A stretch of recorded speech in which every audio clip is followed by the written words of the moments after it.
Hi guys, welcome to another movie crew review. Today we'll be reviewing The Apprentice. The movie stars Sebastian Stan, Jeremy Strong, and Maria Baklova.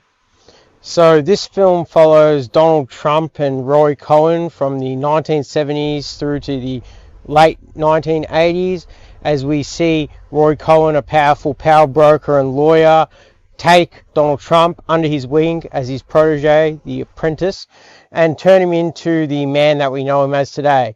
It's a film that shows a very cutthroat side of New York City, and it's one of the films that was part of the Cannes Film Festival for 2024. So let's get into the review, and Cameron, if you'd like to take us away. Yep, I thought the Apprentice as a movie was shot beautifully. I thought that was the standout for me, just the way it was portrayed. You could see the different eras as we're progressing, and the changes that even Donald Trump was looking like it looked perfect. Sebastian Stan did a great job, just with the way he spoke and the mannerisms he had was pretty much Donald Trump to a T. And I thought with the accent, he didn't do it so heavily that it was sort of an annoyance. I thought it was done really well. And the pacing for me was really fast and really, like, as John described the movie, cutthroat. So I thought it suited the movie very well. So I didn't feel any slowness through the movie, which I think helped, because for me, as a whole, it had no draw for me. I'm not really interested in the real life and blah blah blah, but as a movie it really held its own and I was very interested. Moon? I was very enthralled by the whole movie. Sebastian Stan, like when the movie started, he's very goody two shoes, and as the movie progresses, he's becoming more of a dick, and he kills it. He is so good. He looks like Trump. Like at the end, he has that skin color and his hair, perfect, man. I was a bit skeptical with the casting, but he looks the part. And my God, Jeremy Strong.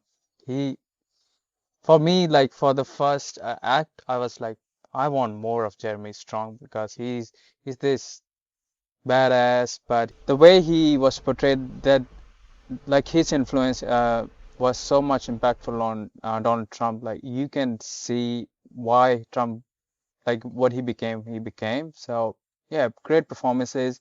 The movie kind of slowed down for me in some parts, but yeah, that's the only gripe I have about really good movie. John? Yeah, I enjoyed this film.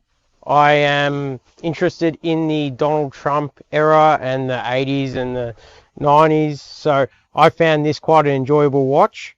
I think that Jeremy Strong stole the show as Roy Cohn. He really harnesses the actual energy and toughness that Roy Cohn had. So I've watched a few documentaries about him, and he's got the cadence down really well. He really plays the part well, and it's probably, in my opinion, the best Roy Cohn acting impression, I would say, that I've seen to date. I think that Jeremy Strong's performance throughout the film was quite strong, and even the way that the part is written, even though this guy is kind of heartless and not really in real life a guy that you would empathize with, the way that they've written the character in this film gives something to feel bad about, especially when we get near the end of the film. I think that Sebastian Stan's portrayal of Donald Trump was very good. I think that he's not making it into a caricature of Donald Trump, but trying to do it accurately, not going over the top with the voice and the hand mannerisms. And I really enjoyed the start, how it's set in the 70s, and we see the progression. So we see Donald Trump more as like a lower person who hasn't, become like very rich. You see him collecting the rent in the buildings and getting harassed and treated really roughly, and his apartment is like shabby. So he's not like the rich man that he does become at the end of the film. I really enjoyed the cinematography. So the way that it's shot is in the 1970s, where in that kind of 16mm gritty camera style, and that's really nice to see, because as we go into the 80s, we get to more that digital VHS look, and it follows the film quite nicely. So it sets apart when we're in the different time zones, but it just gives it a bit more character, and it's shot in the way that TV shows such as Succession are shot, kind of that off the side camera. So it's not shot as a perfect film, it's more shot as like a documentary style. You're in the room, you're a bystander of the film as opposed to like a perfect shot film.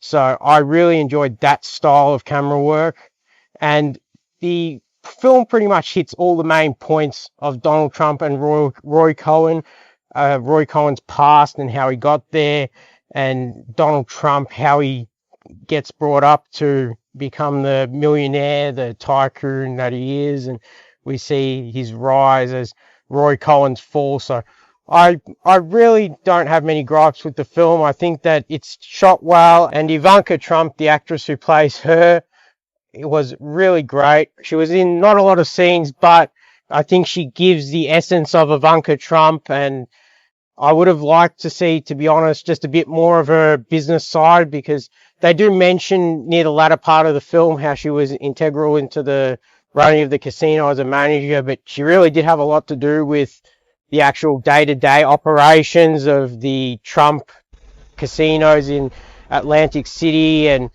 when they eventually get divorced, which I don't really go into in this film, how much that affected Trump. I would have liked to see that, but I think the film was fantastic in its portrayal of Trump and Roy Cohn. So yeah. I think some of the scenes caught me by surprise. The really disgusting and graphic way that he'd done the procedures. I think they didn't shy away from it, and it just caught me right off guard when he's in the procedures to get the fat removed and the scalp. I thought that was really well shot, and the fact that they put it in there, it just really did catch me off guard.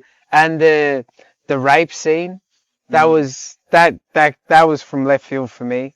And yeah, I don't know about you. Did it catch you off guard? Or? The rape scene, I was kind of expecting it, because it was in Ivanka Trump's like testimonies and her memoir from the 90s when she was trying to get divorced from Trump.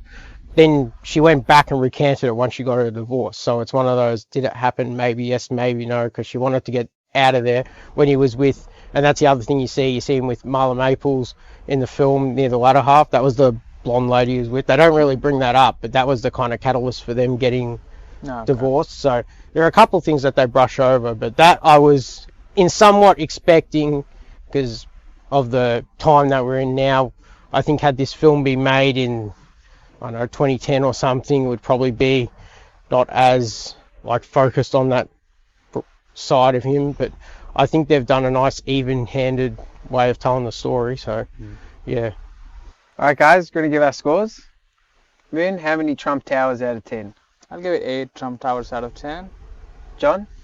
I'm going to give it 9 Trump Towers out of 10. Yeah, I'm with Moon on this one. I'll give it 8 Trump Towers out of 10. Alright guys, make sure to like, subscribe, check out our socials, and we'll catch you on the next one. Ciao.